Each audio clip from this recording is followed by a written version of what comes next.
A big hit against the SPLC this week, indicted on 11 different counts, mainly for giving more than $3 million to informants, some of those informants who were active members of neo-Nazi groups or the far-right KKK at the same time. This, according to some analysts, is going to give a lot of donors real pause before contributing again.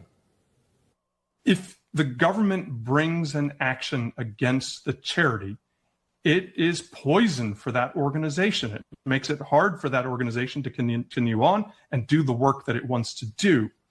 It's a very strange situation to have the charity indicted, but no individual is indicted at the same time. The details of that indictment: 6 counts of wire fraud, 4 counts of bank fraud, and 1 count of money laundering. The money was moved from fake bank accounts to the informants, one of whom got $270,000 and was actually one of the people who helped organize the Unite the Right rally in Charlottesville, Virginia in 2017 that left 1 person dead. The Department of Justice is even going a step further, saying this organization actually helped to incite racial hatred in order to boost its own profit. The SPLC was not dismantling these groups. It was instead manufacturing the extremism it purports to oppose by paying sources to stoke racial hatred. The SPLC now has $800 million in assets, double what it had when President Trump was first elected. We are rich, we are rich. We hate everything except money! Except money! Check out my bling! Yeah, bling, bling! Caviar hot dogs tonight, boys! I just bought my mom a new car! Yeah, a new car! We hate am I right, boys? Yeah! Feel the power of the bling! We hate everybody!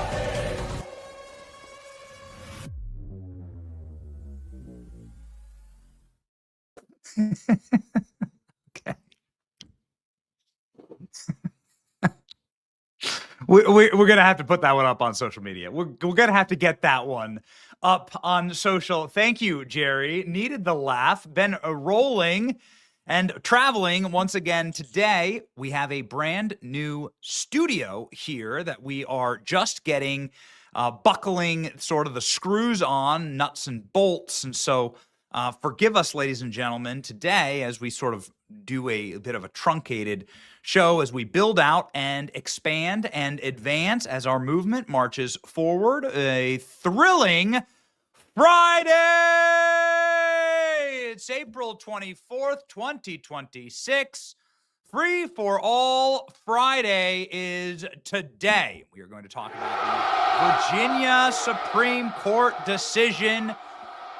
Not the Supreme Court decision, a district court decision to strike down the rigged election in Virginia. We're going to talk about how that entire process is unconstitutional with the former Attorney General of Virginia. His name is Ken Cuccinelli. He'll be joining the show. He's been fighting this in court. We're going to talk about why it is absolutely critical, everything that we have been working on in this program in order to expose the great replacement theory, in order to expose what Democrats have in mind for you and why Republicans have to fight back and why this is a civilizational battle.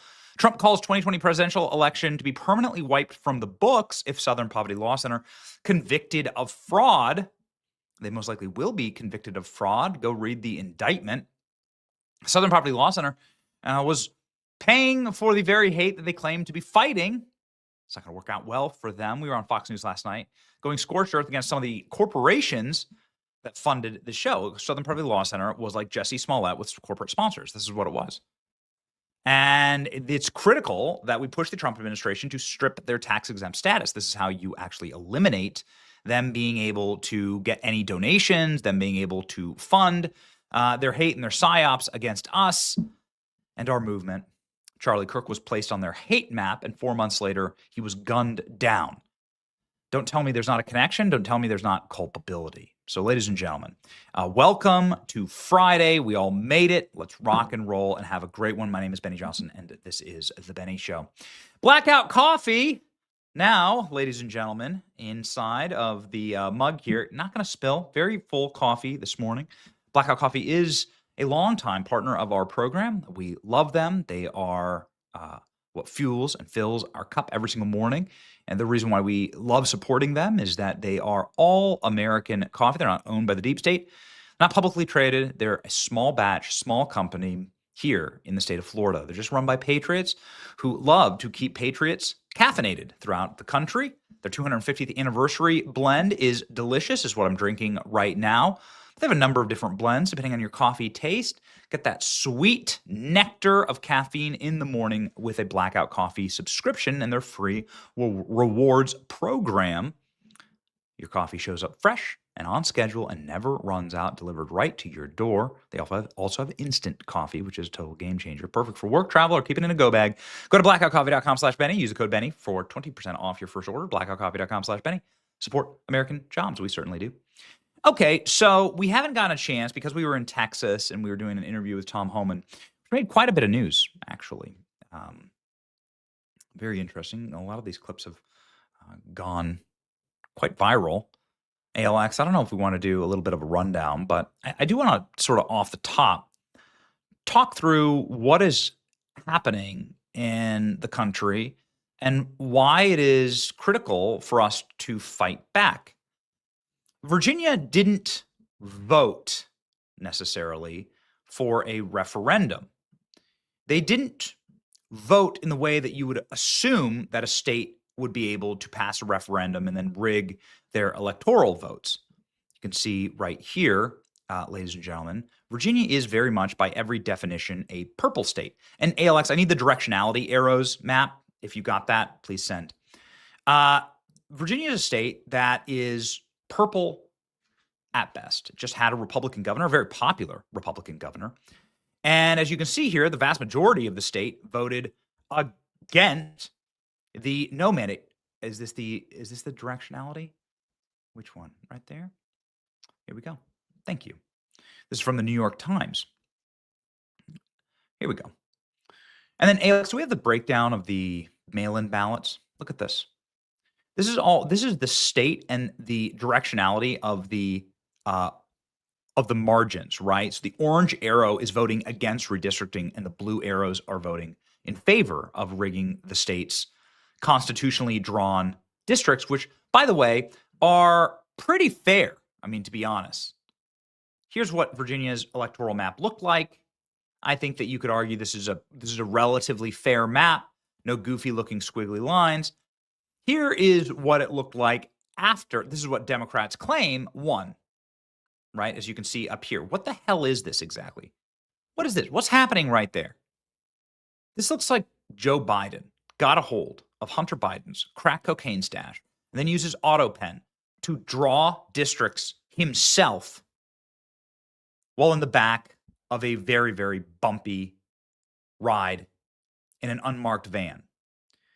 This is, of course, hideous. When you ever see lines like this is exactly what Illinois looks like. It's a precise, what it means is they are rigging the game. And what they're rigging the game with is this area of Alexandria. These are all the people that were fired by Doge, and they're pissed. And they've taken this tight little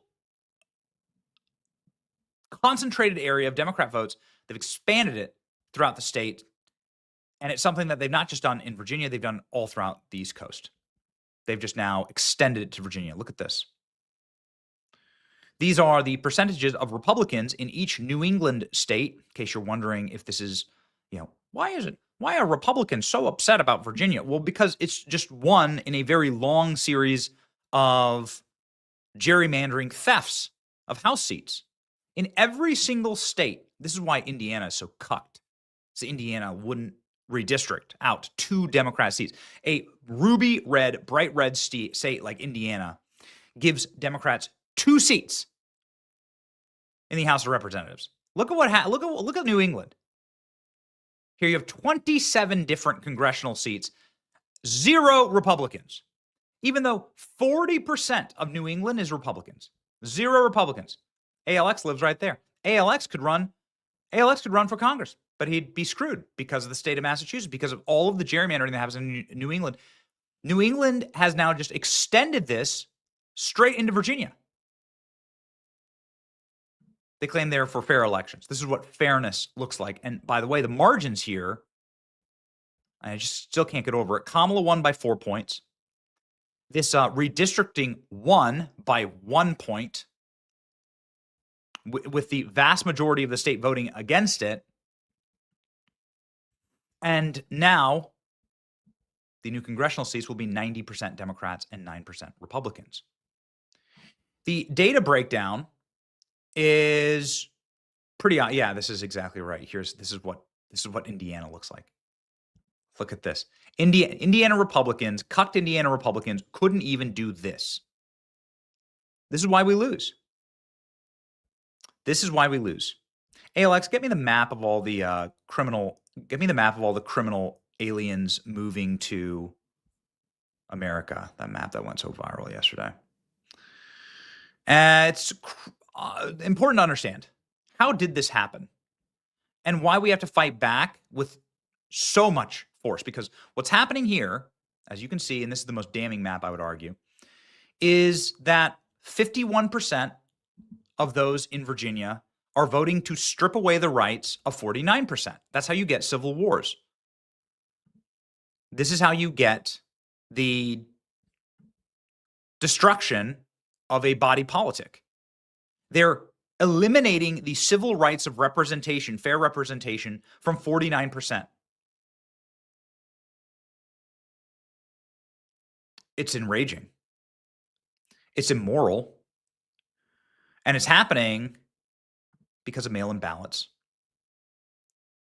and criminal invaders. You want to know why Democrats want to do this to your country? Every dot, by the way, represents 100,000 foreign invaders and where they are from. You want to know why Democrats want to do this? The reason why Democrats want open borders is because of the Virginia election. The data in the Virginia election is pretty obvious. People who were white in Virginia, people who were rural in Virginia, from red counties in Virginia, people who were Native Americans, as we call them on this channel, in rural Virginia, or in just all of Virginia, right? In the vast majority of Virginia that isn't urbanized, which is most of the state, they overwhelmingly voted against gerrymandering. The only reason why this abomination won was because of mail-in ballots. Mail-in ballots that are prima facie unable to be tracked, unable to be validated, unable to be certified. Nobody knows who is voting. There are no systems to ensure that those votes are secure. And any foreign invader, and there are many of them in Virginia, can just go pick one up and vote. That's just a matter of fact. We've found that out time and time again. We've covered this extensively on the channel. Anybody who has hands can reach into a mailbox, grab the mail-in ballot, and then deliver it and vote. This has been caught on camera. This has been adjudicated in court. It really doesn't matter. There are no systems to protect against it. Once that ballot is removed and put through the processor, it doesn't matter who voted. And we found out that foreign communists were voting in our election in states like Michigan. We've, of course, seen that there are a bunch of people registered to a porta potty in California, and they all get ballots. That porta potty gets a stack of ballots dropped off and delivered to it. I wonder what happens next. What happens next is probably a van comes and picks them up, and some criminal alien goes, fills them out, and then they all vote. This is why Democrats do this to your nation. They do this to your nation in order to rig elections. It has nothing to do with the betterment of the people here, creating a more cohesive, prosperous, cleaner future for your children. It has everything to do with short-term power to make sure that they can fundamentally destroy our nation, seize power, and take it away from you, is in the exact process that they used in Virginia. Does this look like a democratic process to you? What if you looked at this map and you were to say, what arrow direction is democracy? Well, you'd say orange, because that's the vast majority of the state wanted to vote against redistricting. But those little blue areas now control the state. Those three blue arrows now control the state. Why? Well, because of mail-in ballots and foreign invaders. The more foreign invaders that you can pack into your state, the census will count them. You'll get new electoral votes. And you'll also get, if you have unlimited mail-in ballots, then every one of them will get a vote. And that's just the way it is. And that's how it broke down in Virginia. Lucky for us, we have a president who has called this out and a court that is now declaring this election illegal. Let's go ahead and read the top line here. I'm very excited to talk with Ken Cuccinelli about this. Virginia court declares state's redistricting move was unconstitutional in legal win for Republicans.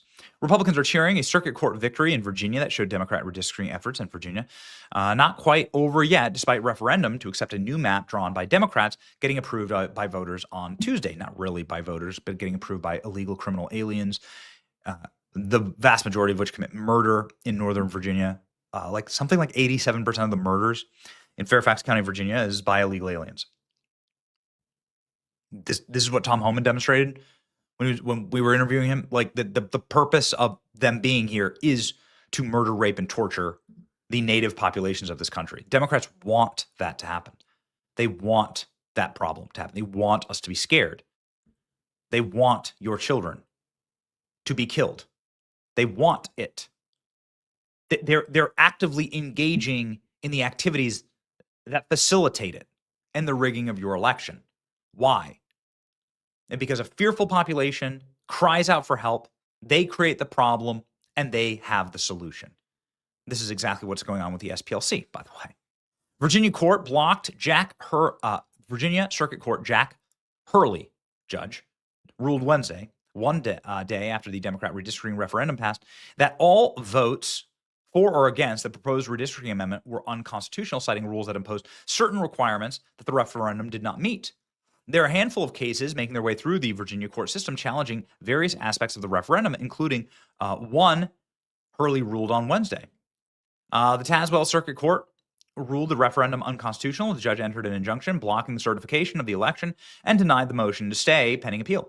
The final order will be entered and drafted, and it will be immediately appealed. A former Virginia Republican, Ken Cuccinelli, who's joining our show in just 1 second, stated shortly after the ruling came down, Virginia Attorney General Jay Jones, Democrat, who beat GOP incumbent, who also wants to murder Republican children, remember, indicated his office would immediately file an appeal. Cuccinelli, who heads the American Principles Project Election Transparency Initiative, indicated Wednesday that there are 4 constitutional challenges to the referendum making their way through the courts. 3 of which the challenges are to the amendment process itself. Okay. So that's a great ruling. It looks like we don't have rulings on the others. Ken Cuccinelli will be joining our program shortly. President Trump is calling this a rigged election as well. Here we go. The Department of Elections earlier today and asked them if they had seen any evidence of election tampering, of fraudulent mail ballots being cast in the Tuesday election, or if there was any evidence of non-citizens voting in that election. Why did you say that that election was rigged? Well, you have mail-in ballots, and they found a lot of them at the end of the day, all of a sudden. They said that they have received no credible information related Well, to I know you'd say that no matter what. You know, you've been saying that for years, and now they're finding out that the 2020 election was totally rigged.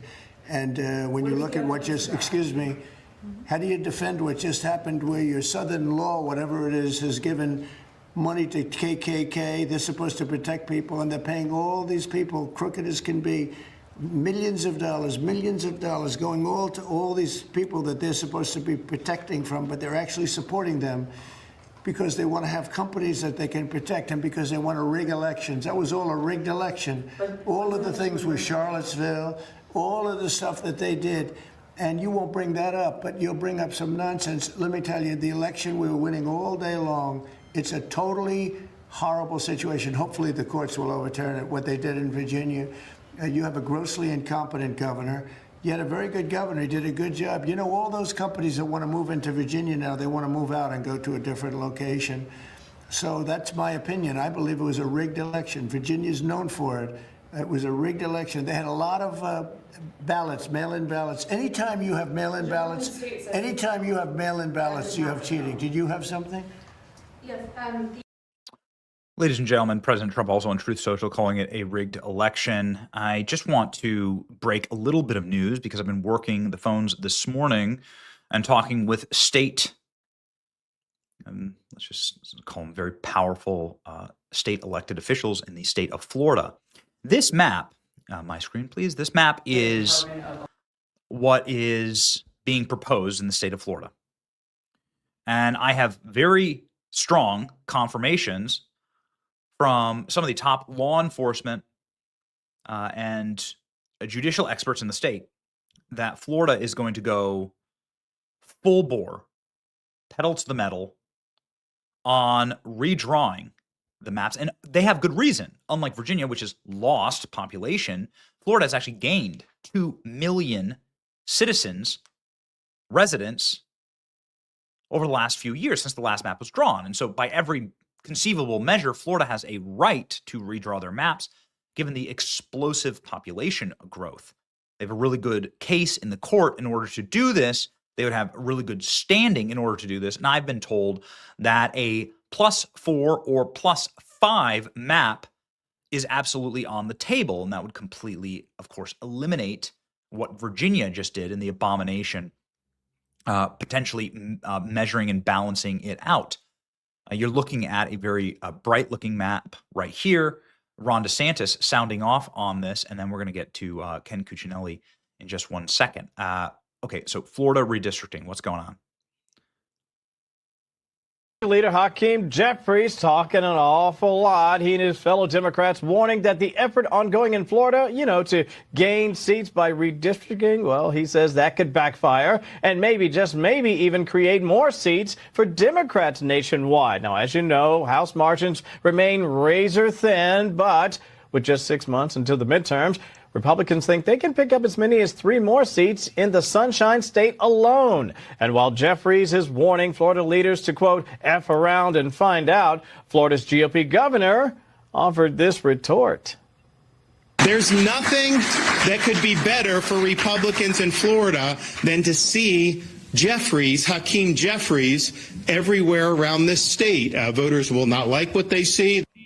He makes a good point. Meantime, the Supreme Court in the Commonwealth of Virginia is set to hear oral arguments on Monday on that state's recent referendum. If successful, it would give Democrats 4 additional seats, going up from a 6-5 edge in Virginia to a 10-1 margin. And so it should come as no surprise, Trace, that other states are now said to be considering mid-census redrawn congressional maps, which means we are nowhere near out of the woods, at least not yet. So if the Supreme Court strikes down Article 2 of the Voter Rights Act, you're going to really see something happen in the South. You could potentially get a net plus 12 seats for Republicans if they're able to get rid of gerrymandering based on skin color, which is an actual thing that's happening right now because of fairness. It's just like the SPLC. They literally are creating the hate that they say that they want to fight. They're creating the racism that they say they want to fight. Somebody who's been fighting and fought the good fight in the state of Virginia is Ken Cuccinelli. He's the former attorney general. He's the one battling this in court, and it is our honor to bring him on the program live right now.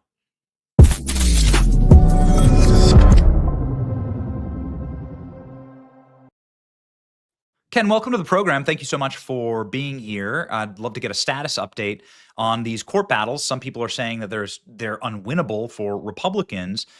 You know the landscape, the legal landscape of Virginia better than almost anyone right now. So please, the floor is yours.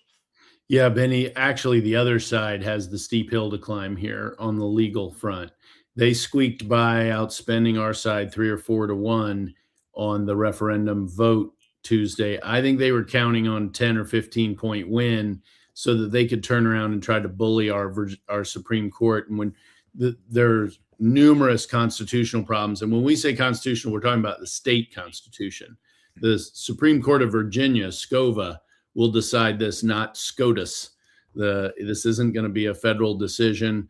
The Supreme Court of Virginia took briefing yesterday on 2 of the constitutional challenges. They're hearing oral argument on Monday on those 2, and news literally just in the last few minutes. The case from Southwest Virginia that was decided earlier this week that the current attorney general said he was going to appeal. The plaintiffs have asked the Supreme Court of Virginia to take that up, and they have agreed to skip the Court of Appeals, which is a packed court by Democrats, by the way, but this was all ultimately going to be decided by the Supreme Court of Virginia anyway. And so we'll see a briefing schedule for that second case come sometime soon, but I'm not sure it's going to go quite as fast because all of the violations the Democrat General Assembly did here, they just trampled the state constitutional requirements for passing a constitutional amendment. And then they expected to get passed and say, hey, come on, man, we won, let it stand. No legal argument. And the legal arguments they're making are such long stretches. They've been made in other places in the country. They've never won. These arguments have never prevailed anywhere in the country, and now they're going to try them in Virginia, and they're not going to have any better luck here. I know people look at the makeup of courts. I will say our court has been blissfully less political than, say, Pennsylvania, Wisconsin, Montana, but it does have 4 Republican appointees and 3 Democrat appointees right now. The General Assembly does the appointing, and with this radical General Assembly, those Republicans, I'm sure, know they're not getting reappointed. So I don't think that's a factor, and I think this will be decided straight up on the law. And Benny, I wouldn't be surprised to see a 7-0 ruling against this referendum. That's just how brazen the General Assembly was in trampling the constitutional requirement for amending the Constitution. So you are predicting a straight sweep, a wipeout in the Supreme Court of this election. Yeah, as I said, I think it could get to 7-0. If I were a betting man, I'd bet with heavy odds that the referendum is nullified because of the violations of the Constitution. I'll give you just one example. Please. Like most states, Virginia requires the General Assembly to pass the proposed amendment on both sides of a state election. Well, as everybody in America knows, we had an election last year. That's where Abigail Spanberger got elected governor. The House of Delegates was also up. The Democrats, last time they had full control, gave us 45-day elections. So voting started it last year on September 19th. Well, the General Assembly didn't pass their proposed amendment until Halloween, after over 1 million people had voted in the 2025 election. And that's the election they want to treat as the intervening election required under our state constitution. So very brazen, equally brazen on the second passage. Then 90 days have to go by before you can submit to the voters, that's the language of our Constitution, the proposed amendment. Well, it was 90 days from second passage on January 16th to April 21st, but it was not 90 days till voting began on March 6th with their 45-day election. A lot of people go to law school to avoid doing math, but even a lawyer can figure out that less than 2 months is less than 90 days. And the judge in Southwest Virginia that ruled earlier this week and enjoined the certification of the referendum did it on that second basis. So they have a lot of, there are many other legal arguments, and the other side has lost them all, every single one so far. And they have to win them all to hold on to the referendum win. Our side only needs to win one. And the simple reason is it doesn't matter how many times you violate a constitution, Benny. What matters is, do you violate the Constitution? And they did it so many different ways that they now have to work their way out of the mess they created. And I think, as I said at the beginning, I think they expected a big margin to be able to kind of lean on the court publicly. And they didn't get their big margin. They squeaked by while outspending us by 3 or 4 to 1. Yes, outspending with dark money, clearly money that came from outside the dark of money Virginia. they hate, right?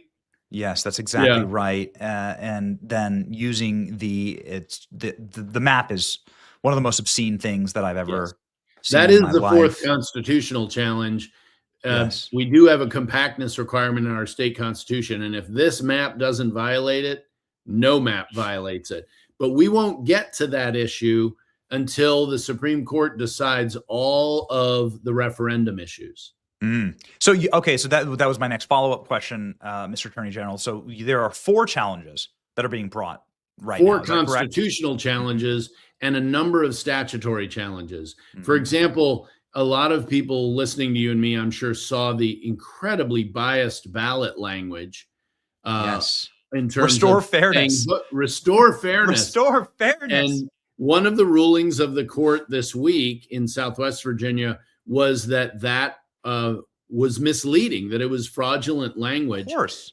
We in Virginia have what's called a plain English rule. Other states have a neutrality rule. You have to have neutral language. We don't have a neutrality rule, but he held it violated the plain English rule and was so misleading that it violated plain English. And I agree with him, but I think the court is likely to decide this on one of the constitutional issues because they're so powerful and so brazen.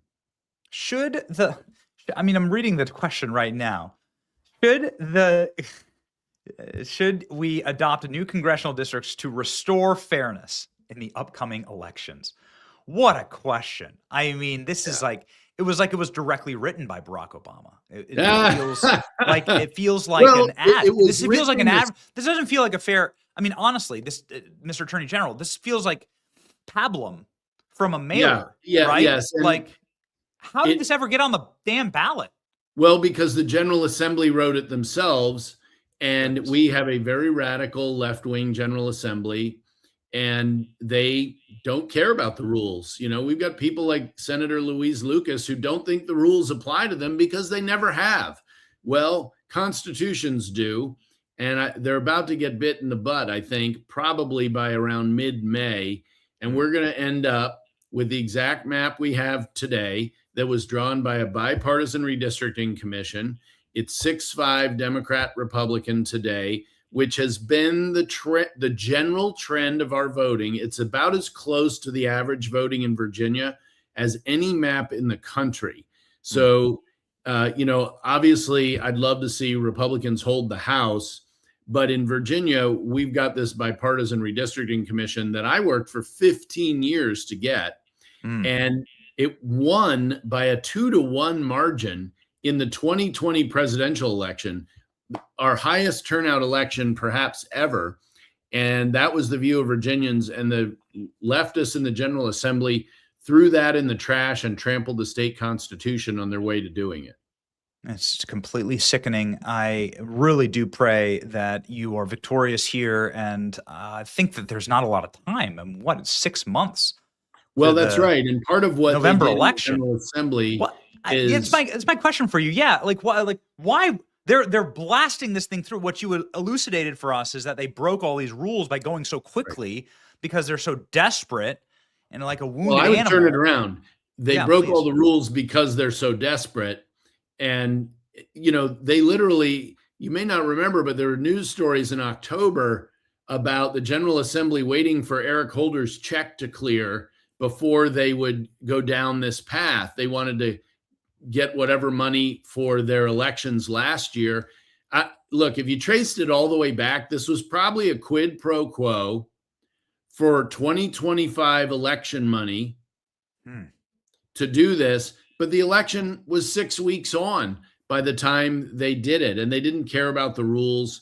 And now those rules are going to get enforced against them. And my prediction, by the way, part of the reason for the timing, we usually have primaries in June as part of this whole effort. And of course, Abigail Spanberger participated in it lock, stock, and barrel. They moved the primaries to August.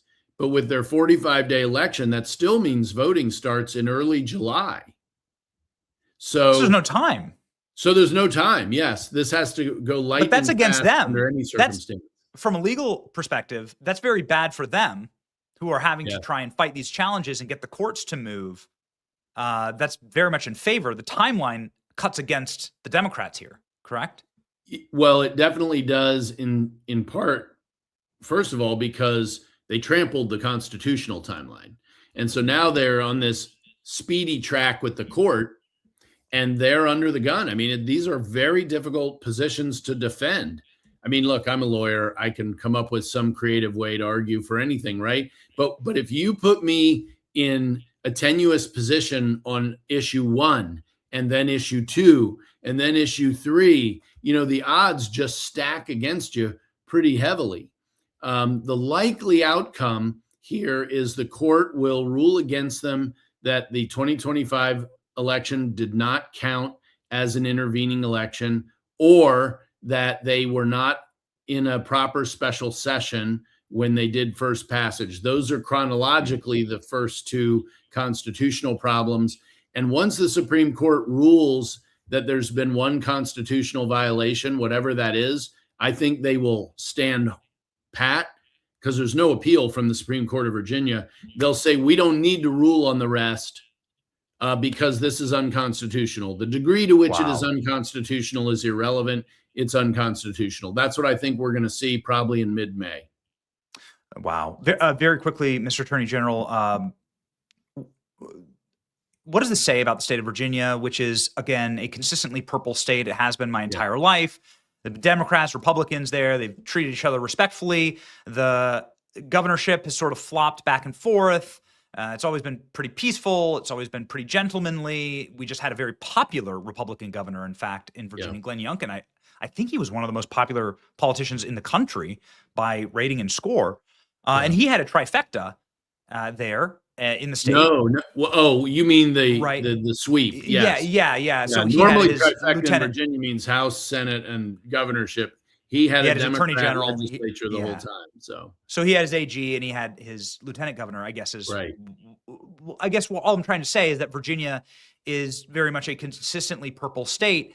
Right. This 51-49 disenfranchisement, the stripping of the civil rights of 49% of the population, it seems utterly immoral. It seems very, very dangerous. It seems like you're careening to someplace very dark there. I mean, that's like how civil wars start, right? Like you take like barely a razor thin, minority of the population that's still millions of people, and you strip them of their representation and their rights. And it just seems perilous. Perhaps you could just speak to the greater You mean like Bolsheviks did to Mensheviks in the early 1900s in the Soviet Union? Yeah, exactly. Yeah. The kulaks. And unfortunately, the right really hasn't moved much in Virginia, just like the rest of America.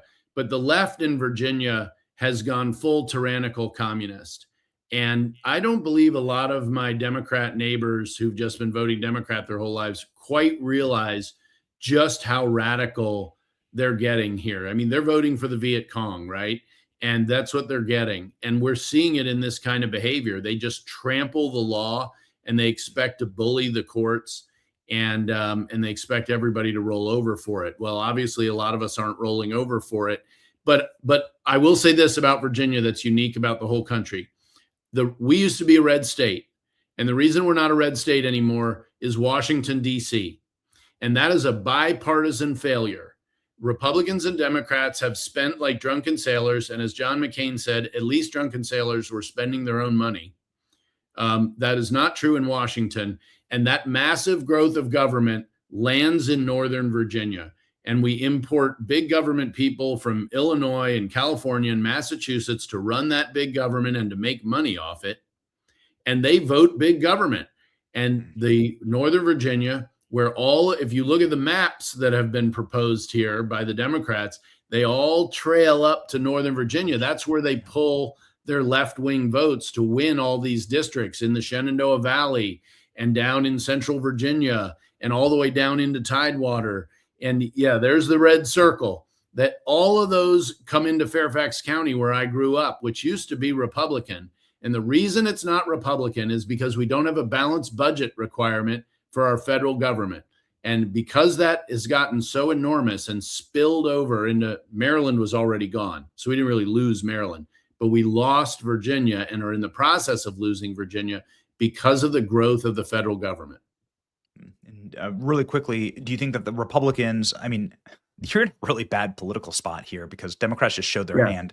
They showed what they're willing to do to 49% of the population in Virginia.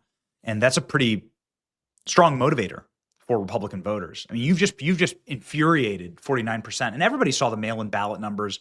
Everybody's well aware that criminal aliens could be voting. They're the ones who commit all the murders in Fairfax County, for instance, 87% of the murders.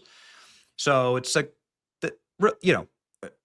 I think that so if you lose this, then you're in a really bad position in Virginia. You could lose some Democrat congressional seats just out of rage-filled protest votes from Republicans. Do you agree? If they show up enough. And, that's always the issue, right? I mean, Glenn Youngkin swept. We had a Republican sweep. That was the only time that happened since I ran for Attorney General in 2009, when we also swept. Note, I won right after Obama was elected. Youngkin won right after Biden was elected. That is a pattern of Virginia politics. And one of the things that Donald Trump does well, he does many things well, but one of them, unfortunately, is motivate our opponents. And boy, this whole campaign was run as a TDS effort, and that was effective for them. They needed to outspend us by a lot because they're doing terrible things, and everyone in Virginia knows it. Even the people voting yes knew that. So we're in a pickle here. I think the Supreme Court's going to bail us out this year, but we have longer-term problems. Those problems are going to keep getting worse until we get a balanced budget requirement at the federal level, and we can start draining this swamp. Ladies and gentlemen, a man who we're very, very glad continues to fight for Virginia, and somebody that, got to tell you, I really hope that you run for governor again, Ken. He is currently the senior fellow at the Center for Renewing America, of course, the former attorney general, and he's fighting the good fight. You should follow him here on X. He's got 40,000 subscribers. Fight with the people who are fighting for us. Godspeed, Ken. Yeah, please jump on there. I've been reporting on this on Twitter all along, and we'll keep doing that. So thanks for having me. Have a great weekend. Godspeed.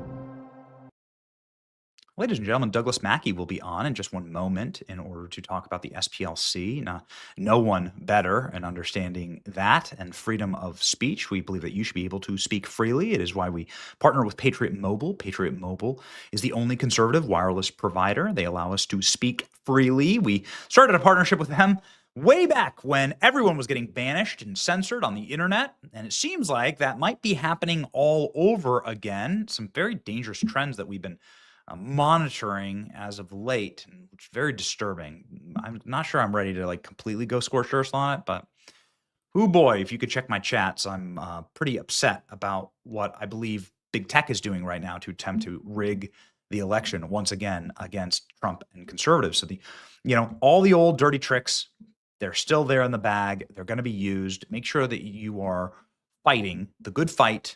Patriot Mobile, again, the only Christian conservative wireless provider that believes in free speech, is against deplatforming. Go to patriotmobile.com/Benny, call 972-PATRIOT, call 972-PATRIOT, and use the promo code Benny for a free month of service. That's patriotmobile.com/Benny, call 972-PATRIOT to make the switch today. Okay, Trump calls for the 2020 presidential election to be permanently wiped from the books if Southern Poverty Law Center convicted of fraud.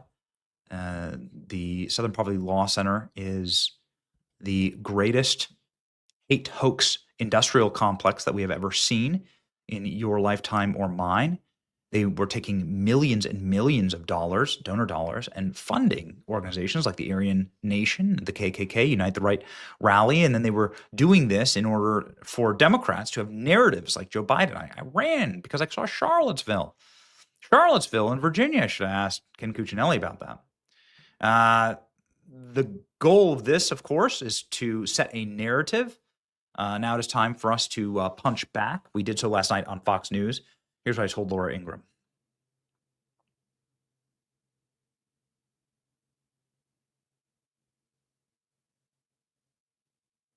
Now, the SPLC called our next guest a hard right commentator. You got off easy, Benny Johnson, host of The Benny Show. Benny, look, either the SPLC never learned its lesson or it wants to just keep inciting this hate, this violence. Watching Charlie there in that clip just brings it all home. We can you can't laugh this off, from the Family Research Council to what happened to him. Come on. Laura, this is just an absolutely remarkable and breathtaking scam. So on one hand, they are funding the demand, and the demand is to fight racism. They're funding the KKK, the Aryan Nation, and the Unite the Right rally. And then on the other hand, they're getting donations. They're creating the supply. They're getting the donations to fight that hate. So they control both sides of the supply chain. This is industrial scale hate crime hoaxing. This is like Jussie Smollett with corporate sponsors. And Laura, I want to read some of those corporate sponsors for you on your program. According to the New York Post, J.P. Morgan Chase, the largest bank on earth, was a sponsor of the KKK and these hate crime hoaxes, along with Apple's CEO Tim Cook, OpenAI, MGM Resorts, and Chick-fil-A. So with your spicy chicken, you may have been funding a lit tiki torch. Did anybody know that at Chick-fil-A? They should be ashamed of themselves, as are all of the donors to the SPLC. Because what they were truly funding was industrial scale hate crime hoaxing that made this country worse, because there's a supply and demand problem with hate crimes, because we actually do live in an incredible, remarkable nation where we have Christian values, and we tend to just peacefully live, according to those Christian values. And so I want to call for something, Laura. And I think it's really critically important. It's one thing to do the charges and the indictments. What the Trump administration must truly do to shut this down, this corporate scale fraud down, is to eliminate the tax exempt status. If you got rid of the tax exempt status of this organization, nobody would ever donate. The only reason anybody ever donates to these things is not because they believe in them. They want a tax write-off. The tax exempt status makes it easy for these corporations to say, hey, listen, we're just getting a write-off here. We're just squaring our books. We have to do charitable donations. Southern Poverty Law Center. Didn't they have something to do with Martin Luther King or whatever? Okay, they're fighting hatred, right? So let's just give them a couple $1 million. And this is how it works. So you have to eliminate the tax exempt status. You should do that for Planned Parenthood as well. I mean, this is how you get rid of Planned Parenthood. And by the way, Planned Parenthood is shutting down clinics all across the country, partly because of Preborn, ladies and gentlemen, who we're so very proud to partner with. Preborn is one of the single greatest organizations on earth. I got to tell you, I refuse to be silent on the issue of life. I have 4 kids. I want many more. I'll take as many as God will give me, because every child is a gift. I'm reading through the Gospels. I'm a simple Christian. I just read my Bible, open it up, read it, believe it. And Christ talking in Matthew chapter 8 about not harming children, about how you have to be a child to enter the kingdom of heaven, how you have to let the children come to me. This is the way you should live life. The mutilization of children, the murder of children, it's such an unspeakable evil. Ladies and gentlemen, Preborn helps expectant mothers who may be in crisis get free ultrasounds at Preborn Network Clinic. A woman is welcome with compassion and given a free ultrasound. She sees the life growing inside of her, often for the very first time, and at that sacred moment, fear gives way to clarity. Just $28 provides 1 ultrasound, $140 sponsors 5 ultrasounds for mothers in crisis. Every dollar helps save unborn babies. So share the hope of the gospel today. To donate, dial pound 250 and say the word baby. That's pound 250, say the word baby, or visit preborn.com/Benny. Preborn.com/Benny. Ladies and gentlemen, my next guest is Douglas Mackey, a man who was indicted, and they tried to put him in jail for the rest of his life for making a meme. The SPLC was part of this process, and he joins us now to comment on the current news about the SPLC and their hate crime hoaxes, which of course were leveled against him. Douglas Mackey, live now.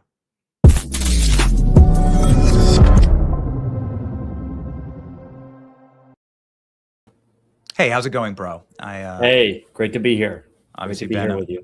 Massive fan for quite a while, and sorry I went a little long with the current AG, with the former AG of Virginia. Man, that guy, I really don't like what happened in Virginia, but you just kind of see rolling totalitarianism across the country, and nobody experienced that like you did. And the SPLC had a part in it. Exactly. Right? You made a meme, and then the Biden administration wanted to put you in jail for the rest of your life because you made a meme. Exactly. How did the SPLC interplay with that? So everybody knows that the Biden DOJ came after me for posting funny memes that were completely innocent, saying that Hillary Clinton supporters could text their vote. But what most people don't know is that the SPLC played a role in my trial and even trying to interfere with the trial. Yeah, there's the meme with in the upper right-hand corner, the government exhibit number on it, which is kind of a nice souvenir. So what happened when I was going on trial in March of 2023 for posting 2 of these memes is that the SPLC actually came after my attorney and the expert witness in my case and tried to intimidate both of them and smear them in the press. 2 characters named Luke O'Brien and Michael Edison Hayden. So what they did was we had an expert witness lined up, George Hawley, who is a very mainstream, respectable scholar from the University of Alabama. He's had his publications in, I believe, Cambridge and Columbia have published his work. Very reasonable guy, not some kind of right-wing extremist. And he happened to be the TPUSA campus advisor. More on that in a minute. Hawley was going to testify at my trial that the election memes that I posted were indicative of trolling and not actually an attempt to trick Democrat Hillary Clinton supporters out of going to the polls. So what they did was they smeared this guy Hawley based on the fact that he had corresponded in emails with somebody from VDARE. Not only that, they tried to smear him by the fact that he was the TPUSA campus advisor. If I could read you this one quote that they sent to him, I shouldn't say they, Luke O'Brien sent to him, which is, TPUSA has engaged for years in a range of far-right activism, including anti-LGBTQ plus efforts and anti-democratic organizing that contributed to the Jan 6 attack on the U.S. Capitol. The organization has numerous links to white nationalism. Do you have any comment? And then he said, does the University of Alabama know that you are doing this, that you're corresponding with these people?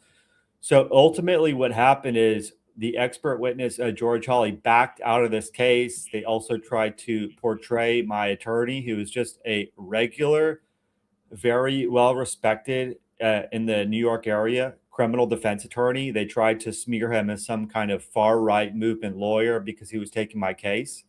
And now the funny thing is that this kind of ended badly for these 2 individuals, Luke O'Brien and Michael Edison Hayden.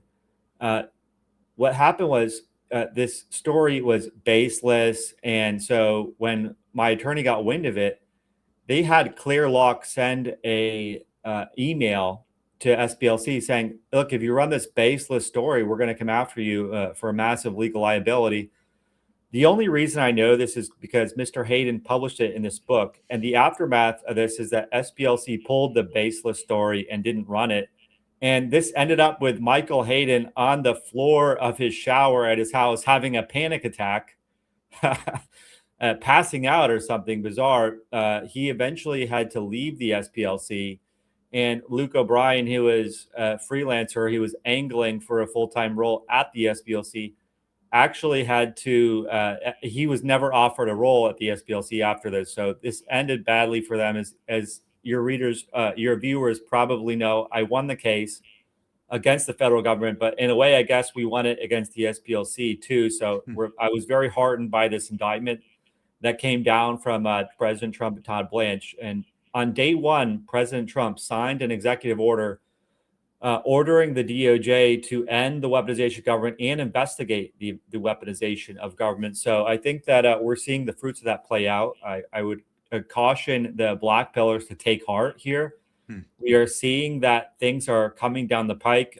When Biden was in office, I was being prosecuted federally. They tried to throw me in prison. And now we're starting to see little things trickle out, the fruits of some of these investigations that take months or years to fully develop. Doug, how much time were you facing in prison? So I was sentenced to 7 months in federal prison by a judge in Brooklyn, New York. For a meme. For a meme, for an obvious parody meme. By the way, which has been redone countless times by leftists, right? Yes, absolutely. A famous comedian by the name of Christina Wong made the same joke, and people have made this joke for years, decades. Oh, Democrats vote on Wednesday, Republicans vote on Tuesday. This kind of joke. Yeah. Could you zoom out? Because I know you got very granular there as to how the SPLC attacked specifically you. Could you zoom out to the ecosystem of the SPLC? They put Charlie Kirk on a hate map. 4 months later, Charlie Kirk is murdered. Charlie Kirk went on one of his last times on national TV, live in person with Laura Ingraham, talking about the SPLC and how dangerous it is to conflate TPUSA with the KKK. Little did I think Charlie even know at the time that they were funding both sides of that. Could you talk about the ecosystem of how the SPLC operated, and how good it is that the Trump administration is exposing that, shutting it down?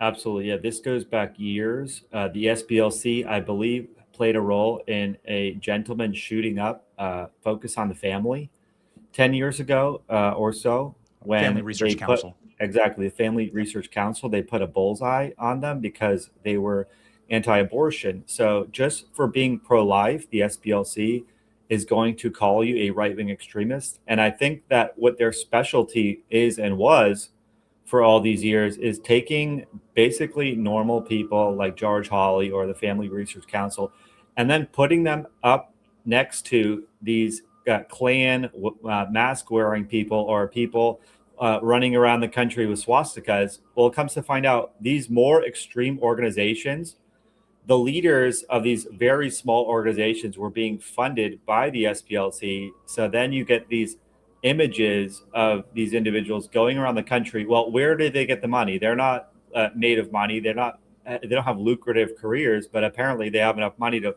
fly around the country and wave swastika flags or put Klan masks on. It's a form of LARPing. I mean, these are kind of like old defunct organizations.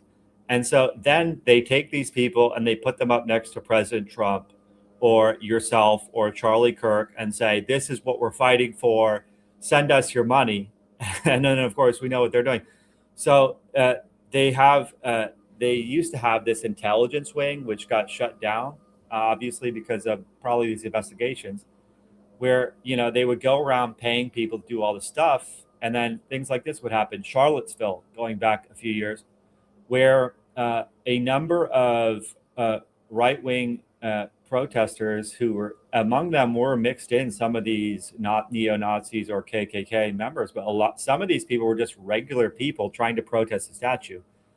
They corralled them into the town square, and then they corralled Antifa in to try to create this riot situation. A lot of people think that they were trying to have blood spilled there so that they could portray this as extremism gone wrong and Trump is ruining America. And fortunately, that didn't end up happening, besides one individual who sadly lost her life because an individual hit her with his car. And then it's contested whether he was just trying to escape or whether he made a mistake or whether he purposely mowed her down. That's sort of immaterial. But this is what the SPLC does, which is profit off of rancor and division by causing rancor and division. What do you think about Patriot Front? Like, first off, I can't wait to see what names are properly exposed. I would really like to see the names who are getting paid by the SPLC in order to do this. They're paying hundreds of thousands, if not millions. They've paid in totality millions upon millions of dollars. Yes. To right-wing influencer class individuals, and they knew exactly what they were doing here. They knew exactly what they were doing. Benedict, they were assisting the SPLC in creating these narratives against their own side. It's totally evil. I hope those people are exposed. What about Patriot Front? Like, what's going on with that organization? Do you know anything about them?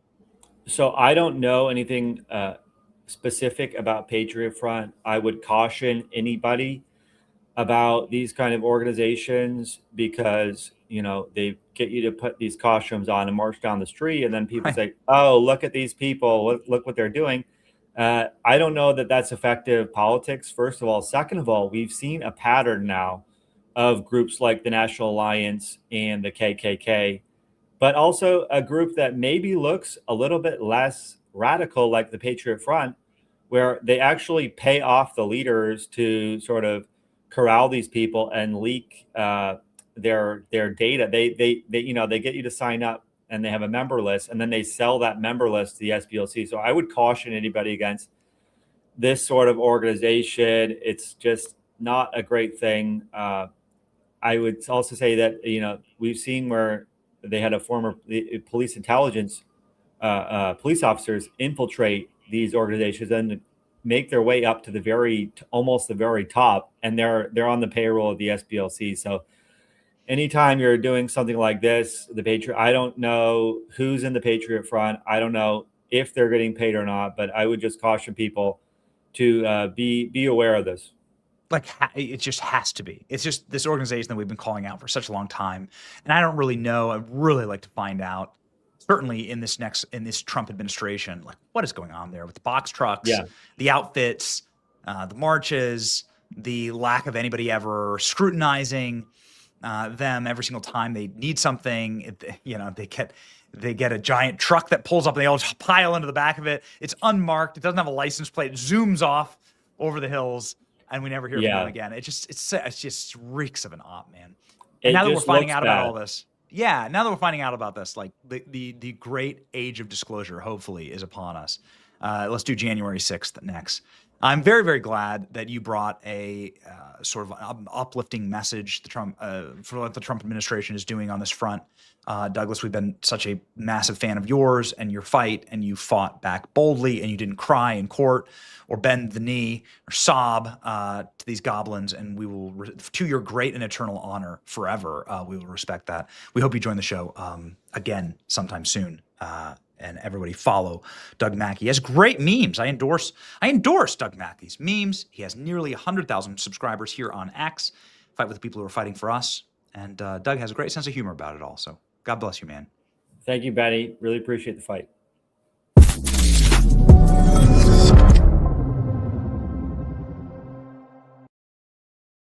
Ladies and gentlemen, Advantage Gold, a longtime partner of the program. Your golden era can be here today. Yeesh. You know what I'm going to say about gas prices, home prices, and grocery prices, that they are all too high, that the markets are all over the place.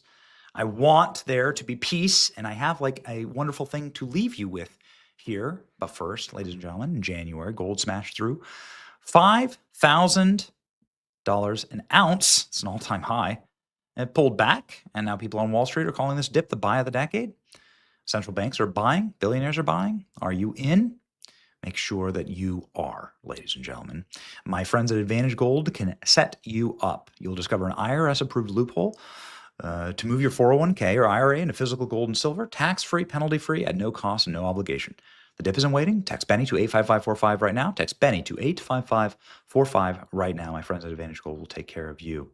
Very good chance of peace. Trump extends Israel-Lebanon ceasefire 3 weeks as the Iranian negotiators head to Islamabad today. So that means that there's going to be peace talks today, and we're going to get hopefully this weekend, there'll be some major advancement made on this front. Obviously, last Friday, there were the big announcements that the Strait of Hormuz was open and that President Trump had locked in a generational peace deal. That fell to pieces. It tends to happen, frankly. There's a lot of space and a lot of time and a lot of distance and a lot of, obviously, complex and countervailing forces in that part of the world.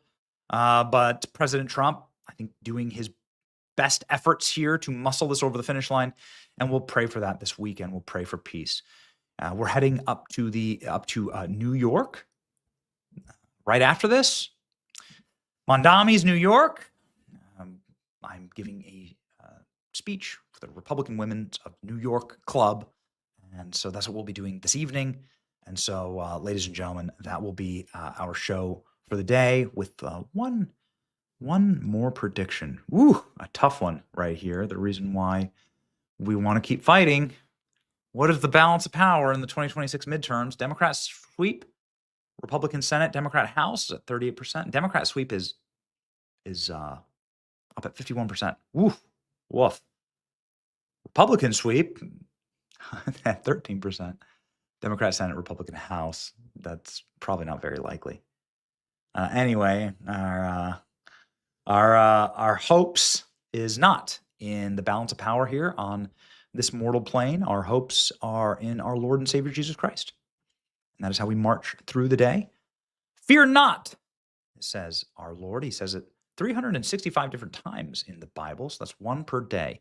In case you're wondering something you should do every single day. Fear not, For I am with you. Do not be dismayed, for I am your God. I will strengthen you. I will help you. I will uphold you with my righteous hand. From Isaiah 41. Yes, we are not here to praise men as gods. There are no men who are gods. There's only one man who is God, is the Son of God. His name is Jesus Christ. Everyone will let you down. Everyone will fall short. And it is our faith in Christ alone that keeps us upright, and it keeps us marching on to victory. That is our faith and our hope that we hold absolutely supreme. We hope that you have a great weekend, a blessed weekend in this, the greatest country on earth. Wish me luck. Pray for me in Mondami's New York. We'll keep it tight, ladies and gentlemen. And we hope that you have a wonderful, wonderful weekend. Godspeed. See ya. We are rich, we are rich. We hate everything except money. Except money. Check out my bling. Yeah, bling, bling. Caviar hot dogs tonight, boys. I just bought my mom a new car. Yeah, a new car. We hate that. Am I right, boys? Yeah. Feel the power of the bling. We hate everybody.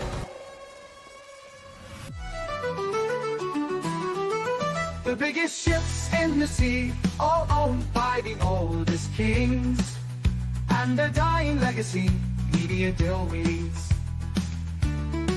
Soon will the Benny Show come to mind. The salt from lives for fun. Leave the gold and bring the gun. We sail for number one.